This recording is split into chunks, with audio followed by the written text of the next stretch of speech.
Visualmente el dólar está en todas partes. De hecho, es el epítome de lo que ahora se llama una marca global.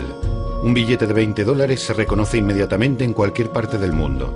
Psicológicamente representa mucho más que una moneda. Se ha convertido en el símbolo universal del enriquecimiento. Piensen en todos los libros y películas con la palabra dólar en su título. Económicamente, el dólar está en el corazón de todo. Para algunos representa la eficacia económica de Estados Unidos, para otros simboliza el imperialismo americano. La fortaleza de la moneda de un país depende de la fortaleza de su economía. Cuando el dólar estornuda, el mundo se resfría. A continuación conoceremos la historia del dólar, una de las sagas económicas más extraordinarias del mundo moderno, narrada por las personas que mejor lo conocen, que han formado parte de su evolución o lo estudian como meros observadores. Esta es la historia de cómo el dólar llegó a convertirse, en menos de 2 siglos, en la moneda de todo el planeta. Pero ¿seguirá el dólar su avance triunfal o el mundo cambiará y con él el destino del dólar americano?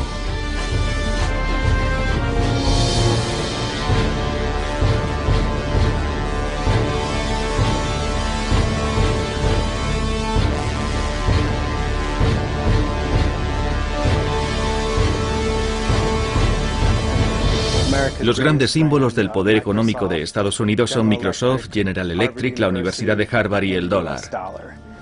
En cualquier conversación que escuches, en un restaurante, por ejemplo, la palabra dólar aparece en casi todas las frases. Está muy presente. Más que una moneda, es una obsesión.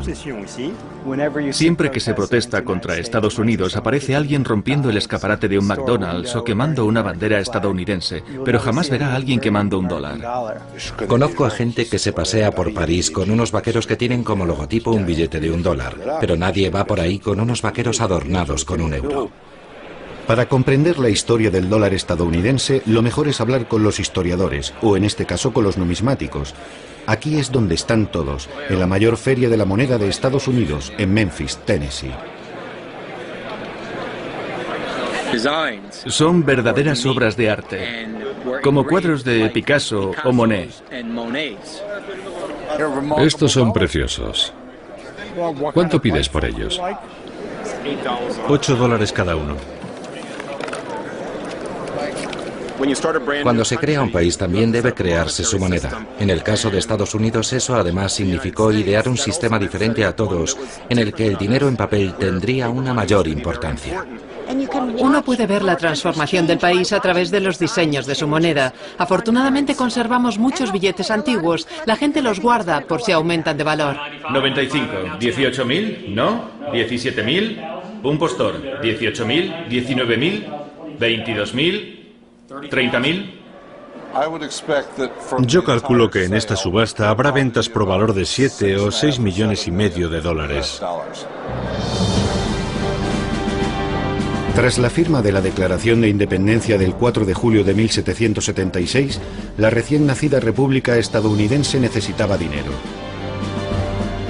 Puesto que Gran Bretaña se negaba a renunciar a sus colonias, el país tuvo que declararle la guerra. Una empresa que requería mucho dinero, a pesar de que contara con la ayuda de franceses como el Marqués de Lafayette. Así que para financiar la contienda, a los líderes de la nación se les ocurrió una idea brillante: producir dinero de papel. Cuando declaramos la guerra a Gran Bretaña, emitimos esto que se llamó moneda continental. Las colonias, o mejor dicho, el Congreso Continental que las representaba, comenzaron a emitir este papel moneda. Por primera vez vemos escrita la palabra dólar sobre estos billetes, pero ¿de dónde viene? Su origen no es americano. De hecho, procede de Centro Europa, donde en el siglo XV había importantes minas de plata en el Valle de San Joaquín, ahora en la República Checa. Las monedas que circulaban por la zona recibieron el nombre de Joachimsthalers, que quiere decir procedente del Valle de San Joaquín. Con el tiempo, dichas monedas pasaron a llamarse simplemente thalers o taleros, denominación que quedó como nombre genérico para cualquier moneda de plata de cierto valor, y de ahí procede por deformación la palabra dólar. Y en cuanto al símbolo del dólar, parece que también viene de un lugar lejano. Le voy a mostrar una moneda hispanoamericana. Como puede ver, aquí aparecen 2 esferas y 2 columnas que simbolizan la unión del viejo y el nuevo mundo. Creemos que fue esta imagen la que inspiró la creación del símbolo del dólar. Sobre todo estos dos pilares que representan las columnas de Hércules y la curva que serpentea alrededor de las dos líneas verticales. Tras ganar la guerra contra Gran Bretaña, los americanos se concentraron en organizar las instituciones administrativas y políticas del país. Redactaron la famosa Constitución de Estados Unidos y George Washington fue nombrado presidente. Desde entonces su rostro aparece en todos los billetes de $1. George Washington eligió a un antiguo banquero, Alexander Hamilton, como su primer secretario del Tesoro. Su rostro también aparece ahora en el billete de $10. Hamilton quería crear un banco central, federal y nacional que fuera la única institución competente para emitir moneda. Creía que un banco así era necesario para el desarrollo del comercio y la industria. Sin embargo, Thomas Jefferson estaba en contra y su retrato aparece hoy en el billete de $2. Según Jefferson, no era necesario crear ningún banco central porque él creía en un país descentralizado y agrícola. ¿Por qué no hablamos con los propios protagonistas? Caballeros, gracias por acompañarnos. ¿Me oyen bien? Ahora sí, perfectamente. Señor Jefferson. Buenos días, encantado. Señor secretario, ¿es necesaria la creación de un banco central? Tenemos una deuda de $80 millones, una suma extraordinaria. Necesitamos crear un banco nacional para mantener y estabilizar nuestra moneda. Eso además nos permitiría emitir más dinero en caso de necesidad, sin olvidarnos de que nos dará credibilidad ante el resto del mundo. Hay que ser muy retorcido para pensar que todos aquellos que quieren para este país una industria y una economía prósperas y bien organizadas son meros sinvergüenzas sin escrúpulos. Yo no predico la pobreza, solo digo que debemos procurar que el dinero se distribuya de forma equitativa. Habría que vigilar de cerca a esa institución para que trabaje por el bien de todos y no de una minoría de privilegiados. La controversia acabó en un compromiso. En 1791 nace en este edificio de Filadelfia el primer Banco Central Federal del país. Como Banco Central, sin embargo, deja mucho que desear. Para empezar, no tiene potestad de emitir moneda, y sus opositores, que estaban en contra de la idea de una banca centralizada, consiguen cerrarlo 20 años más tarde. En resumen, cuando comienza la conquista del oeste americano, el país no tiene banco central, y lo único que hace el gobierno federal es autorizar a bancos privados la emisión de sus propios dólares. Entonces, ¿qué dinero usaban los vaqueros para pagar el whisky en la cantina? Y cuando los forajidos atracaban los trenes, ¿qué dinero encontraban en su interior? Respuesta: en lo que a monedas se refiere había de todo un poco. Estaban las monedas de oro y plata de México, por ejemplo. En cuanto a billetes, el asunto era más complicado. Durante la primera mitad del siglo XIX, Estados Unidos no tenía una única moneda para todo el país. Había cientos de bancos privados que podían emitir miles de billetes diferentes. El panorama era el siguiente. Había 8.000 bancos que emitían cada uno 8 billetes diferentes. Así que teníamos cientos de miles de billetes distintos. Si a eso le añadimos una población que jamás veía un documento impreso, aparte de la Biblia, ¿cómo podían saber qué dinero era bueno? En 1860 había unos 10.000 tipos de dólares distintos en circulación. Fueron buenos tiempos para los falsificadores, sobre todo para los malos. En la actualidad, cuando falsificas algo, haces una imitación, una copia de algo existente. Pero como había miles de bancos distintos, los falsificadores listos se dieron cuenta enseguida de que no valía la pena molestarse en hacer copias. Podían crear sus propios bancos, completamente ficticios. Y eso es lo que hicieron muchos. Y para complicarlo todo aún más, los bancos y los falsificadores no eran los únicos metidos en el ajo. Las compañías ferroviarias, los hoteles e incluso algunas tiendas imprimían sus propios dólares. Pongámonos en situación. Imaginemos que va a una tienda, digamos en Filadelfia, y que se dispone a pagar con un billete de $1 emitido por un banco de Tennessee, por ejemplo. En ese momento comienza el regateo con el tendero para establecer cuánto vale ese billete. Usted diría, por supuesto, que su valor es de $1, pero él argumentaría que no, que ese banco tiene muy mala reputación y que como mucho ese dólar solo vale 50 centavos. ¿Se imagina cómo sería hoy si cada vez que vamos a una tienda tuviéramos que llegar a un acuerdo en la caja acerca de lo que vale la moneda que queremos usar? Sería ridículo. La situación estaba totalmente fuera de control cuando estalló la Guerra Civil, en la que los unionistas del norte se enfrentaron a los confederados del sur. La Unión no tenía dinero, pero debía pagar a sus soldados, así que tuvo que recurrir a otro tipo de financiación. La solución más sencilla cuando un país no tiene dinero es fabricarlo. Así que igual que George Washington un siglo antes, en 1863 Lincoln decide reorganizar todo el sistema. Le oigo, señor, y es un gran placer charlar con usted hoy. Los días en los que cualquiera podía emitir moneda han acabado. Bueno, es necesario estandarizar la moneda. Y se debe hacer de la mano de un gobierno central y un banco central. Y la única forma de conseguirlo es emitiendo una moneda creíble para el pueblo americano, donde figure el gran sello de Estados Unidos con su águila impresa, para que así todo el mundo sepa que tenemos una única moneda y que puede confiar en ella. A partir de aquel momento solo habrá una autoridad con capacidad para emitir moneda, el gobierno federal. Emitieron un billete que enseguida recibió el nombre de greenback o verde. El nombre greenback viene del hecho de que estos nuevos billetes estaban también impresos por detrás y en color verde. Y se hizo así porque era imposible reproducir el verde en el reverso con los métodos de falsificación de la época. La impresión en verde desalentará a los falsificadores. Así que, mientras que en 1849 había 10.000 tipos de billetes distintos, en 1866 solo había un puñado. Abraham Lincoln se convierte así en el padre del dólar tal y como lo conocemos hoy en día. Después de él, todos los dólares repetirán el mismo diseño. Son fascinantes, muy bonitos. Fíjese en la calidad del grabado. Este es mi favorito. No, este es el segundo. Este otro es mi favorito. Si se observa con detenimiento estos dólares del siglo XIX, vemos que en todos ellos siempre hay una referencia al oro. Es lo que se llamaba el patrón oro, y significa que el Banco Central cambiará cualquier billete de dólar por su valor en oro. En otras palabras, el valor total de todos los billetes en circulación jamás deberá exceder el valor de las reservas de oro del banco. Así, al menos en teoría, se evitaría que el gobierno sucumbiese a la tentación de no parar jamás la máquina de hacer dinero. A finales de siglo, Estados Unidos se había convertido en la mayor economía del mundo, superando a China y a todos los países europeos. Sin embargo, el dólar apenas se veía fuera de sus fronteras. La industria crece, la bolsa sube y la gente cada vez pide más dinero prestado para comprar más acciones. El gobierno sigue emitiendo dólares sin tener en cuenta si hay suficientes reservas de oro que respalden esas cantidades. Comienza a formarse lo que hoy en día se llama una burbuja especulativa.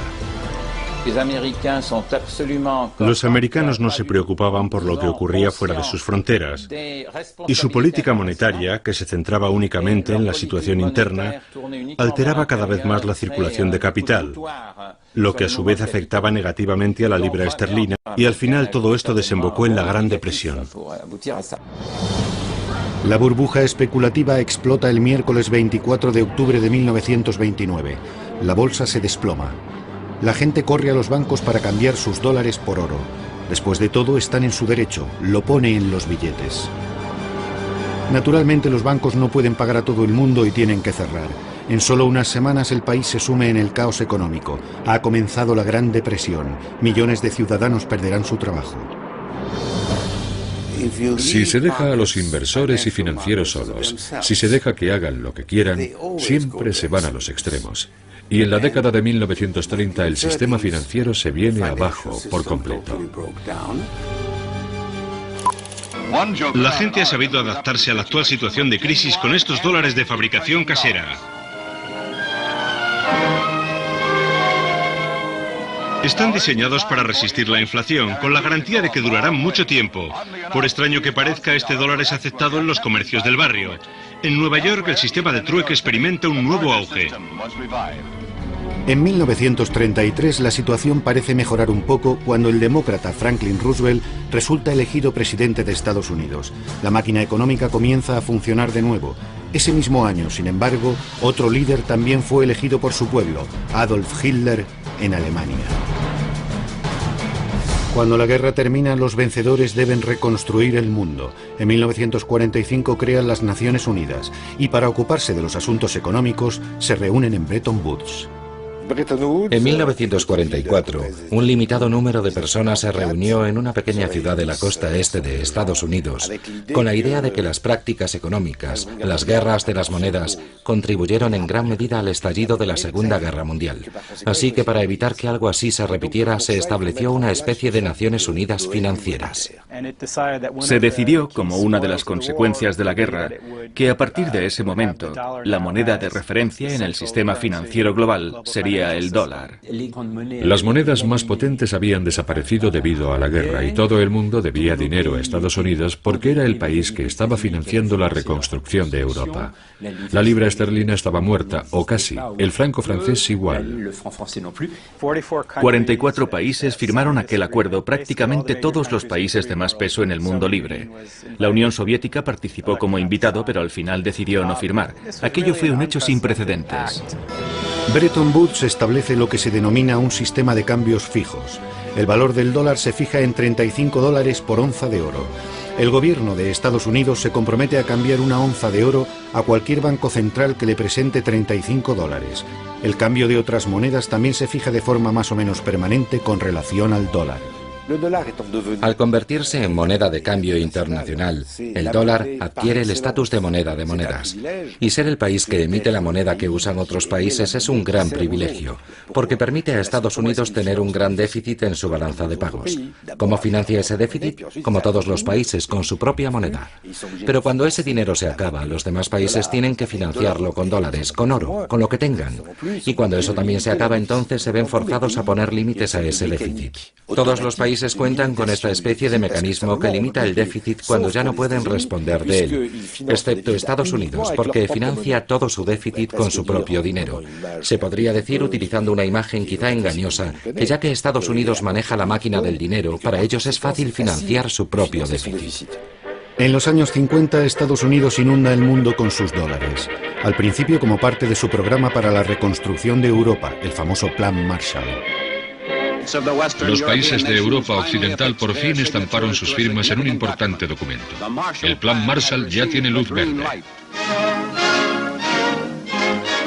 El Acuerdo de París establece que Estados Unidos volverá a enviar americanos al extranjero, pero esta vez serán suministros para la paz en forma de comida, maquinaria, personal y dólares. Se ha hablado de cifras que rondan los 17 millones de dólares. Después, en la década de los 60, Estados Unidos comienza a comprar el mundo. Hacen grandes inversiones en el extranjero mientras al mismo tiempo financian la guerra de Vietnam. Todo se paga en dólares, por supuesto. Invertíamos en el extranjero más de lo que el resto del mundo invertía en Estados Unidos, así que en el cómputo general teníamos un déficit de varios miles de millones de dólares.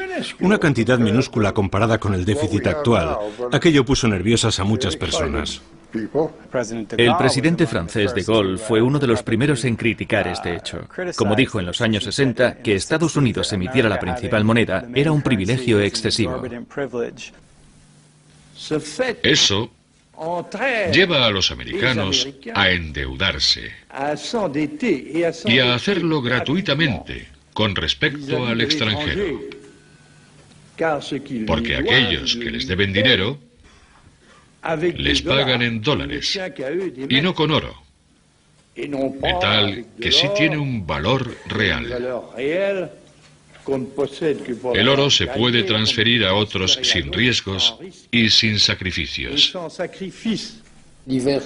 En el invierno de 1964, Francia optó por un enfoque más agresivo que prolongó hasta después de 1965 y que se tradujo en un intento de cambiar sus dólares por oro. Bien, Francia dejó claro cuáles eran sus intenciones, pero los alemanes, que estaban haciendo lo mismo, no dijeron nada. Así que las reservas de oro estadounidenses comenzaron a bajar.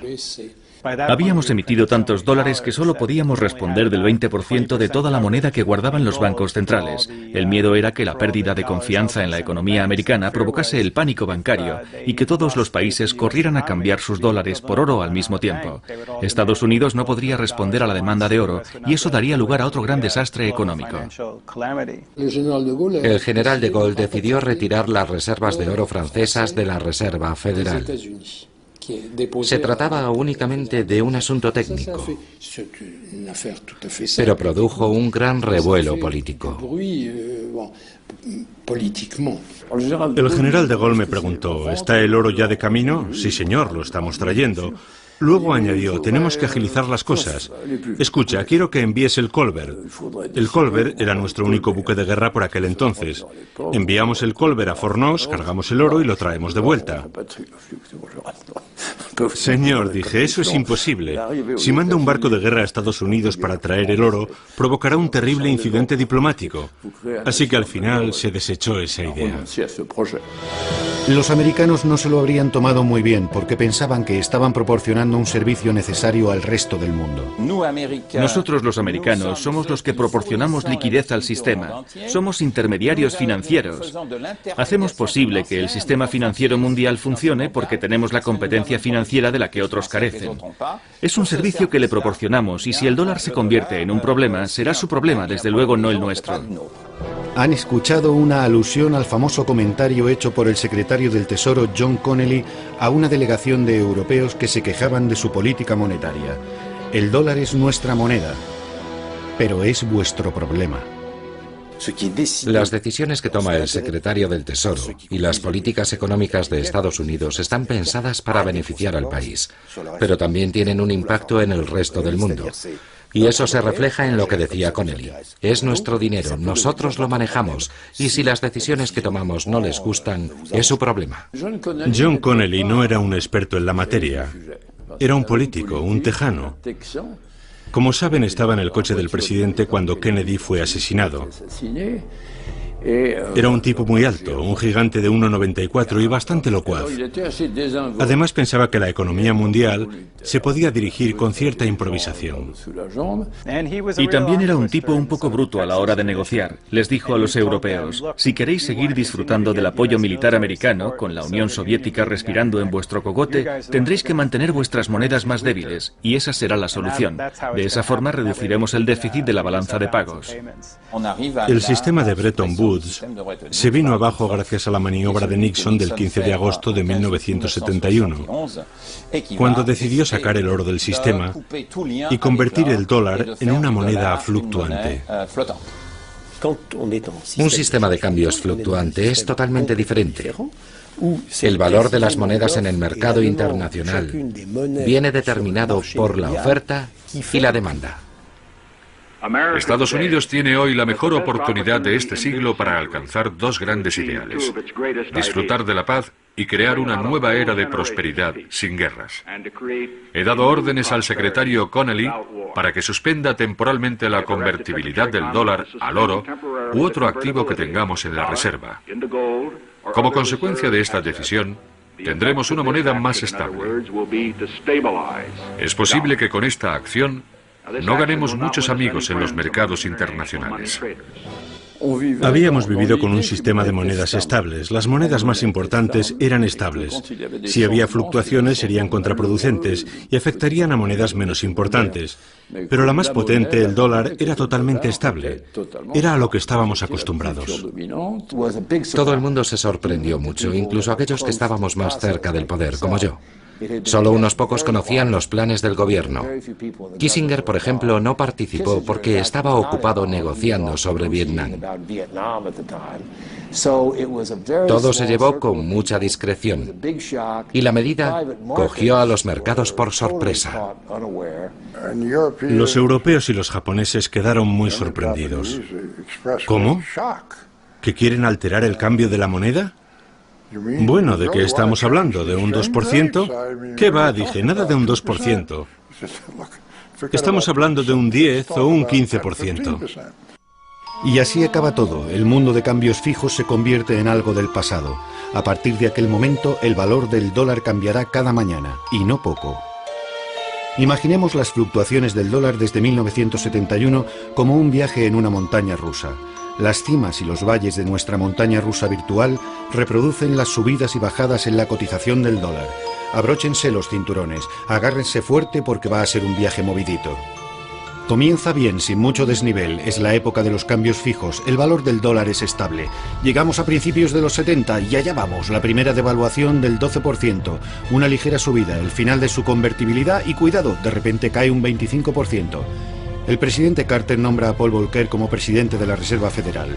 Sube el tipo de interés a más del 20%. El valor del dólar comienza a aumentar un 25, un 50, un 100, un 150, un 200%. Es demasiado caro para todos. Hay que devaluar la moneda. Ese es el objetivo del Acuerdo del Plaza de 1985. Durante 2 años el dólar sigue cayendo, pero está demasiado bajo. Hay que revertir esa tendencia. En 1987 las mayores potencias firman los acuerdos del Louvre en París con el objetivo de estabilizar de nuevo el dólar, y funciona bastante bien durante los siguientes 10 años. Después llega la administración Clinton, que vuelve a subir su cotización hasta el 11 de septiembre de 2001, cuando la guerra de Irak y los bajos tipos de interés hacen que disminuya su valor. Intentemos explicar cómo se produjo uno de estos picos, por ejemplo el más alto. Corre el año 1979. La economía estadounidense no está muy boyante. El dólar se encuentra en su cotización más baja y la inflación bate récords con un aumento de los precios del 15%. El presidente Carter llama a este hombre, Paul Volcker, para que se ocupe de la Reserva Federal. Su misión, frenar la inflación. Paul Volcker llegó en una época horrible, a principios de los años 80, un periodo en el que muchos bancos centrales no conseguían acabar con la inflación. Subían los tipos de interés hasta llegar a un punto determinado y conseguían que la inflación bajara algo, pero luego volvía a subir. Era como cuando un médico te receta antibióticos, bajara algo, pero luego volvía a subir. Era como cuando un médico te receta antibióticos, pero no te da los suficientes o te los tomas durante menos tiempo del indicado, y justo cuando parece que todo está resuelto, la enfermedad resurge con más fuerza, y entonces necesitas una dosis mayor de medicinas. La Reserva Federal tuvo que subir los tipos de interés hasta lo que Helmut Schmidt llamó el nivel más alto desde Jesucristo. Los bancos centrales tienen una gran arma para acabar con la inflación, y es el tipo de interés, el interés al que se presta el dinero en un país determinado. Los bajos tipos de interés estimulan la economía, pero también producen inflación. Por otro lado, cuando los tipos de interés son muy altos, la economía se lentifica y la inflación disminuye. El truco está en encontrar la medida justa. Por aquella época había una inflación bastante alta. Así que mi prioridad era frenar la inflación. Pero para conseguirlo, también había que hacer algo con respecto a la debilidad del dólar. De modo que desde 1981 hasta 1985 el dólar sube de forma constante mientras la inflación baja y la economía se lentifica cada vez más. Mientras tanto la población sufre, nadie puede hacer frente a unos tipos de interés del 20%. Los constructores estaban particularmente molestos, sobre todo porque el periodo anterior había sido bastante bueno para ellos. Así que, medio en broma, medio en serio, comenzaron a mandarme ladrillos a mi oficina. La gente le culpaba de sus problemas. Le paraban por la calle, le ponían un dedo en el pecho y le decían: usted es el culpable de que mi padre haya perdido su trabajo. O por su culpa no podemos vender nuestra casa. En 1984 el dólar está tan alto que los gobiernos deciden que ha llegado el momento de intervenir. Se organiza una cumbre internacional en el Hotel Plaza en Nueva York. Para los europeos la moneda estadounidense resultaba demasiado cara. No podían pagar en dólares las zapatillas Nike, los tractores Caterpillar o simplemente los barriles de petróleo. Todos esos productos eran demasiado caros. La única solución al problema era llegar a un acuerdo monetario o recurrir a medidas proteccionistas. Y ante la amenaza de un resurgimiento del proteccionismo, los estadounidenses se dieron cuenta de que tenían que llegar a un acuerdo con los demás países. Entonces la comunidad internacional decidió debilitar el dólar. Habría otros picos en los años siguientes, pero la montaña rusa jamás alcanzaría aquellas cotas. Casi todos los picos coinciden con grandes crisis internacionales: la crisis de la deuda mexicana, la crisis financiera asiática, el colapso económico de Argentina, la burbuja de las .com. Teniendo en cuenta todas estas turbulencias y los altibajos a los que se enfrentaron los pasajeros, cabe preguntarse: ¿hay alguien al volante? Es decir, ¿quién controla el dólar en Estados Unidos? La Reserva Federal es el Banco Central de Estados Unidos. Y nuestro objetivo es comparable al del Banco Central Europeo o el Banco de Francia antes del euro, por ejemplo. Nuestro trabajo es favorecer la estabilidad de los precios y un crecimiento sostenible de la economía, además de mantener el sistema financiero lo más estable posible. El sistema de reserva federal está compuesto por 12 bancos, cuyos accionistas son los sucesores de aquellos grandes bancos locales del siglo XIX que recibieron permiso para emitir sus propios dólares. Esto convierte al Fed en algo singular, porque es prácticamente el único banco central del mundo que no es público, sino privado. Los bancos del sistema de la Reserva Federal, como este de Nueva York, están en manos de los bancos comerciales. Son propiedad de los miembros del sistema de la Reserva Federal. Pero debido a su organización, el gobierno es muy estricto y vigila su funcionamiento muy de cerca. El término que se utiliza es algo técnico, pero se podría decir que somos instrumentos del gobierno federal. Aunque seamos empresas privadas, el gobierno supervisa nuestro funcionamiento. Para producir billetes, el Fed tiene su propia impresora, la Oficina de Grabado e Impresión en Washington, que es una agencia gubernamental. Emitimos unos 8.000 millones de billetes al año, lo que supone unos 750 millones al día. Este lugar es tan importante para los estadounidenses que hay una pasarela desde donde los visitantes pueden ver toda la zona de impresión. En cuanto a las máquinas, no parecen muy nuevas. Algo que no nos sorprende dado que el dólar no ha cambiado de tamaño ni color desde 1929.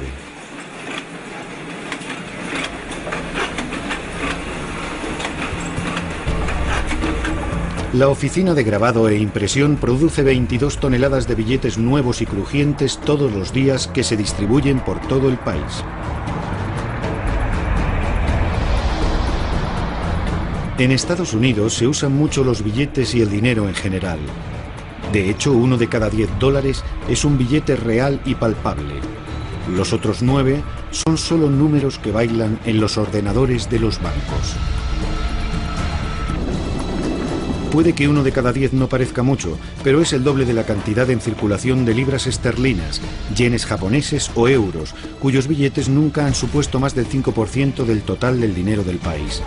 Es más, al contrario de lo que cabría pensar, el número de billetes en circulación no se reduce, sino que aumenta, a pesar de la llegada de las tarjetas de crédito.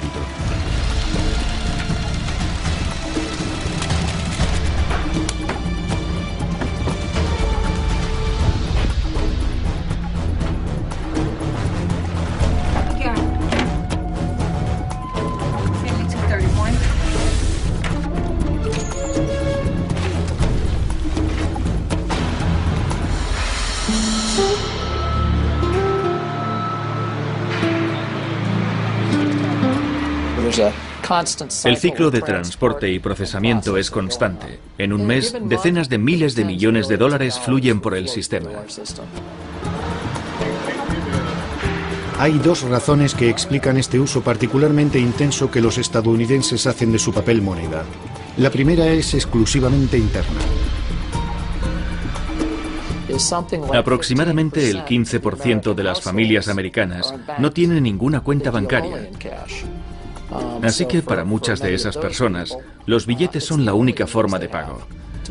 Por eso, entre otras razones, el papel moneda es todavía muy importante, un bien que todo el mundo necesita.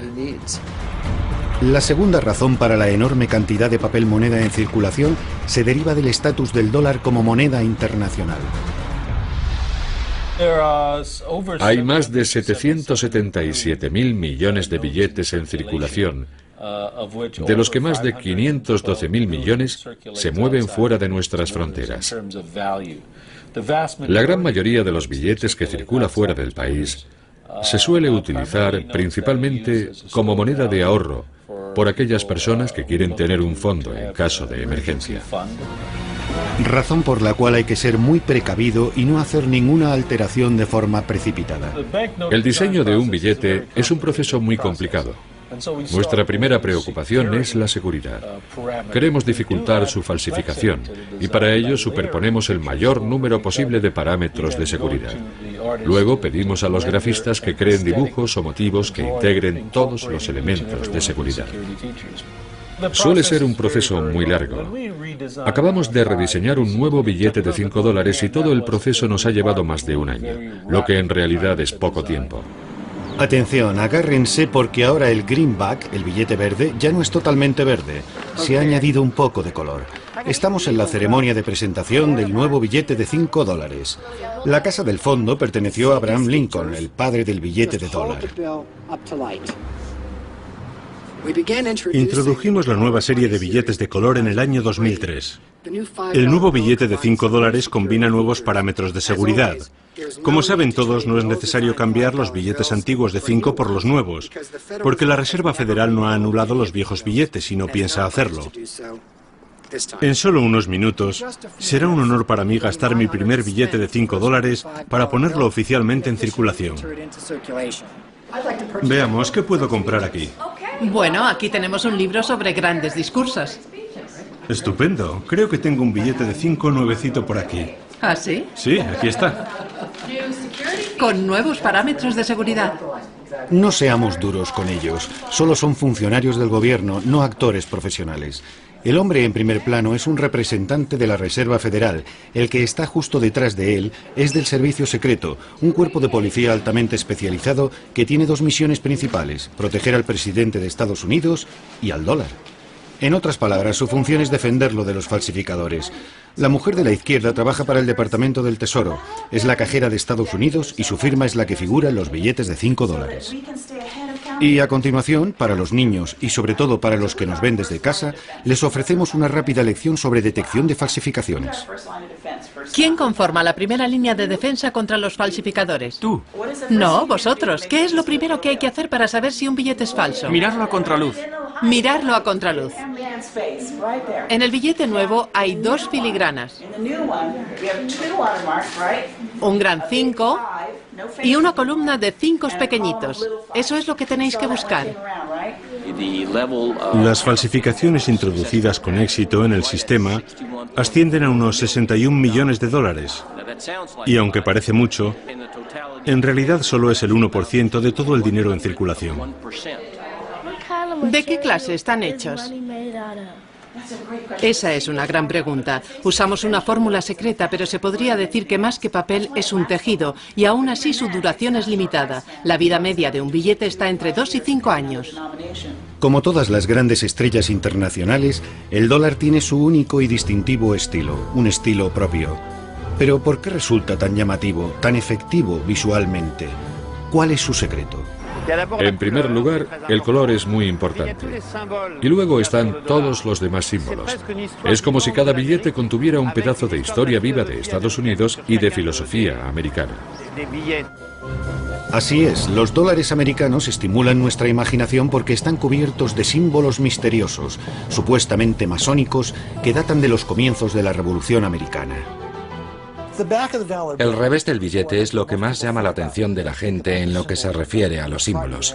En la cara del billete tenemos a George Washington, el primer líder de la nación, que además era masón. Así que se podría decir que hay una referencia masónica en esa parte del billete. Pero el envés resulta mucho más misterioso hasta para los americanos. En el envés aparecen las dos caras del gran sello de Estados Unidos. El diseño del sello del siglo XVIII corrió a cargo de un comité en el que se encontraban Thomas Jefferson, John Adams y Benjamin Franklin. Son muchas las personas que creen que el sello y los símbolos tienen significados ocultos. Muchos cuentan las plumas del águila. Son 33. Según los partidarios de las teorías conspirativas, 33 es el número exacto de grados presentes en el rito masónico escocés. El rito antiguo y aceptado, bastante conocido en Estados Unidos. También hay personas de ideología de extrema derecha que ven en esta coincidencia implicaciones siniestras, incluso pruebas de una gran conspiración de la élite para hacerse con el dominio del mundo. Sin embargo, entre los 56 hombres que firmaron la Declaración de Independencia, solo 9 eran francmasones. George Washington y Benjamin Franklin, por ejemplo, pero no así Thomas Jefferson o John Adams. No creo que existiera ninguna conspiración de los masones para manipular la Revolución Americana, sino simplemente que los ideales de la Revolución, como los de la francmasonería, se inspiran en la misma francmasonería, se inspiran en la misma fuente filosófica, el siglo de las luces. La inspiración estética para el diseño del billete verde deberíamos buscarla más bien en algo que muchos de estos hombres del siglo XIX compartían: un aparente interés por el esoterismo, la simbología cristiana e incluso la egiptología, como parece corroborar la cara frontal del Gran Sello. La Gran Pirámide es un símbolo de longevidad, de permanencia. Las pirámides siguen en pie después de muchos siglos, y los padres de la patria querían eso mismo para Estados Unidos. Por lo que respecta al ojo que hay en su vértice, es un símbolo muy antiguo que nace cientos de años antes, y representa a Dios, que protege a la nueva nación americana. De hecho, el dólar está tan ligado a Dios que es la única moneda del mundo occidental que pide explícitamente su protección. En ella aparece el famoso lema "In God we trust", en Dios confiamos, que tanto intriga a los extranjeros. El pueblo americano siempre ha sido muy religioso. Es una realidad que todos los gobiernos han tenido siempre en cuenta. En 1861, cuando estalló la Guerra Civil, un pastor de Pensilvania escribió una carta que luego se hizo muy famosa al secretario del Tesoro, un hombre llamado Simon Chase. En ella decía más o menos: oiga, el país está enzarzado en una terrible guerra fratricida. Es evidente que necesitamos ayuda de la divina providencia. Necesitamos la ayuda de Dios, de modo que le pidió que apareciera el nombre de Dios en alguna parte. El secretario del Tesoro encargó a un funcionario que escribiera varios lemas, aunque ninguno de ellos era el actual. Se los mandó a Chase y este, después de estudiarlos, propuso el que acabaría inscribiéndose en los billetes: "En Dios confiamos". A finales de la década de 1930 comenzó a aparecer en todas las monedas estadounidenses, y en 1957 también estaba en el papel moneda.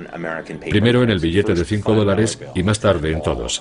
Así que ahora, algo más de 50 años desde que apareciera por primera vez en los billetes, no solo está en todas las monedas y en todo el papel moneda, sino que además es el lema de la nación. Como nosotros solemos decir, solo nos fiamos de Dios. Los demás deben pagar en efectivo. El verdadero dólar, sin embargo, el que tiene mayor influencia, no es el billete verde.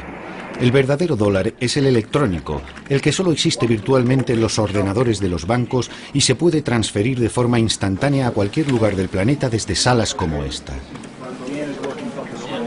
Estos ordenadores se usan solo para comprar y vender dólares las 24 horas del día, los 7 días de la semana, en nombre de grandes empresas, instituciones financieras, inversores o meros especuladores.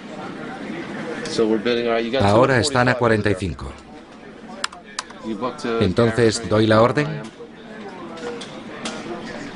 Tengo 2 peticiones de venta a 50. Sí, el petróleo ha alcanzado su límite.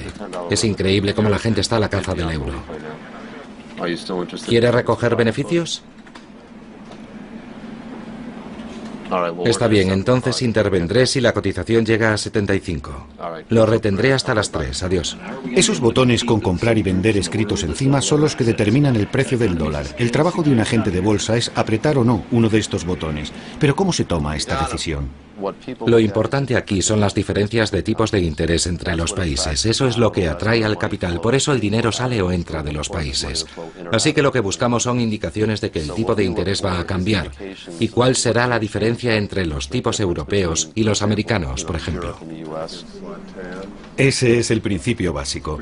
Hoy, sin embargo, el mercado de divisas ha crecido hasta alcanzar tales proporciones que todos los días se compran y se venden entre 2 y 3 billones de dólares en todo el planeta. Y para mantener el mercado ahí arriba, los agentes de bolsa hace tiempo que se pasaron al piloto automático. Se trata de un sistema automático que te permite hacer transacciones sin que nadie intervenga. Se llama sistema automático integral.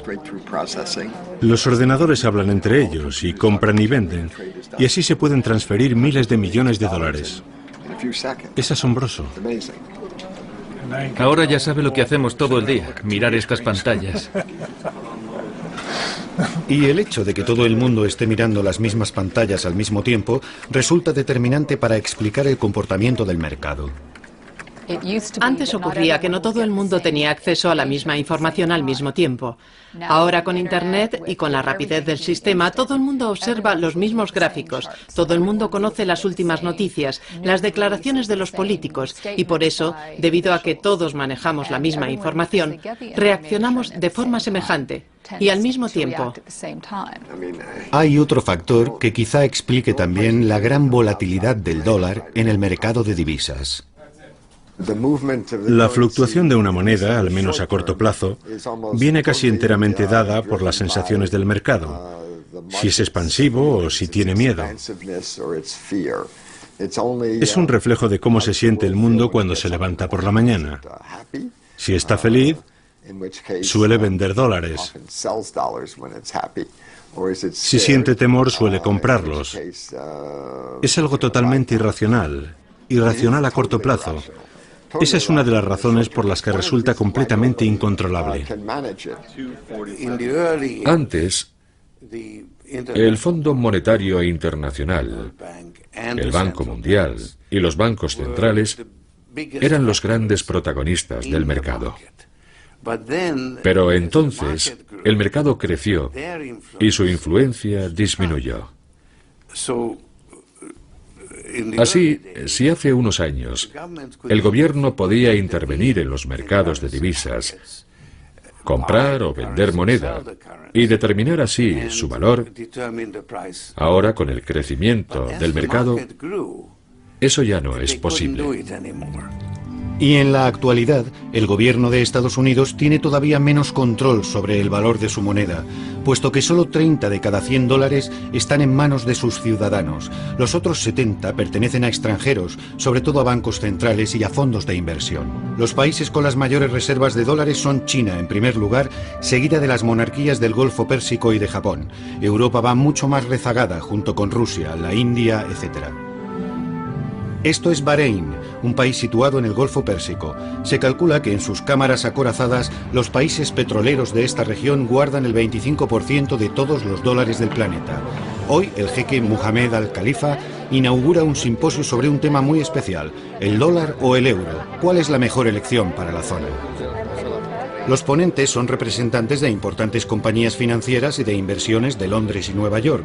Los oyentes, sus clientes potenciales, son miembros de gobiernos locales, jefes de empresa y varios individuos acaudalados. El dólar tiene mucha más presencia en esta parte del mundo que en ninguna otra, y es el resultado directo de la famosa reunión que tuvo lugar entre el rey Ibn Saud de Arabia Saudí y el presidente Franklin Roosevelt a bordo de un acorazado americano cerca del Canal de Suez en 1945. Ya fuera una negociación entre socios o puro imperialismo, el resultado fue un acuerdo según el cual Estados Unidos protegería la península arábiga a cambio de tener acceso al petróleo saudí. Desde entonces, el precio del petróleo se ha fijado en dólares y las monedas de los países del Golfo están ligadas al dólar con un cambio rigurosamente fijo. Así que no es de extrañar que, además de las ponencias, se vaya a celebrar una mesa redonda con economistas estadounidenses que han sido invitados a hablar sobre las fluctuaciones del dólar. Desde la Segunda Guerra Mundial, Estados Unidos es la mayor economía del mundo y su moneda la moneda del mundo.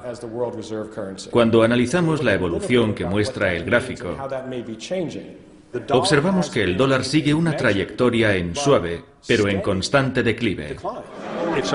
Es un mercado tan grande que nadie lo puede controlar. Es un mercado mundial, sobre todo ahora. No sabemos si Qatar, Bahrein, los Emiratos Árabes Unidos mantendrán sus monedas vinculadas al dólar o si buscarán otras divisas. Esa es la gran cuestión. Es muy difícil. Hemos perdido casi el 40% del valor de nuestra moneda. Muchas gracias. Gracias a usted. Son muchos los que ya se preocupan. ¿Qué le pasa al dólar? Los gobiernos de la región del Golfo van a tener que tomar muchas decisiones importantes en los meses que se avecinan. Kuwait, como ya hemos visto, ha desvinculado su moneda del dólar. Y es posible que los demás países sigan su ejemplo.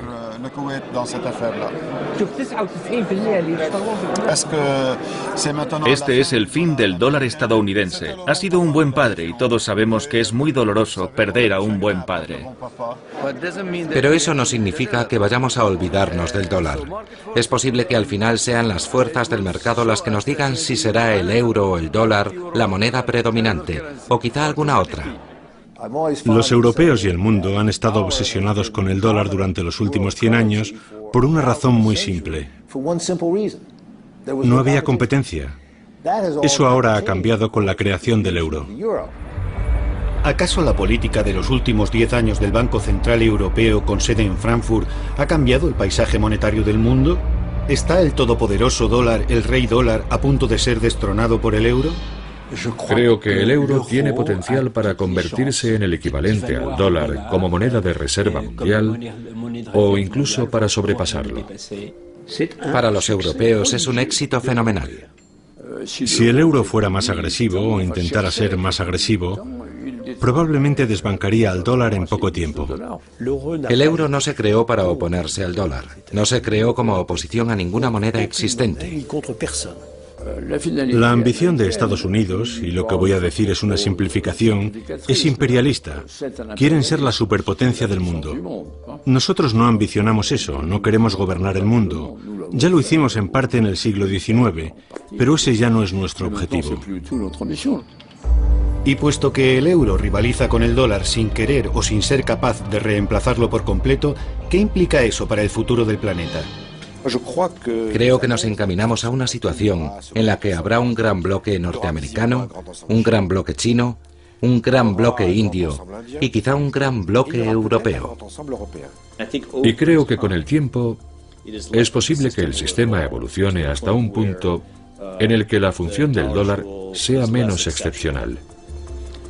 Creo que sucederá de manera totalmente natural y será bueno para la economía mundial. Y la palabra final la tiene Paul Volcker, que ha sacado su bola de cristal para la ocasión. Haré dos afirmaciones. Una es que el mundo estará mucho mejor cuando solo haya una moneda única.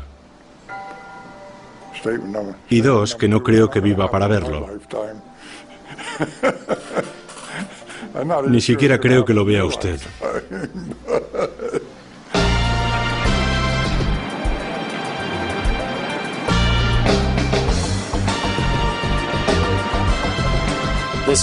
Este año tenemos una gorra con el símbolo del dólar, un clip con el símbolo del dólar, este pañuelo con estampado de dólares. En Estados Unidos estamos tan obsesionados con el dólar, estamos tan obsesionados con el dinero, que nos lo ponemos encima.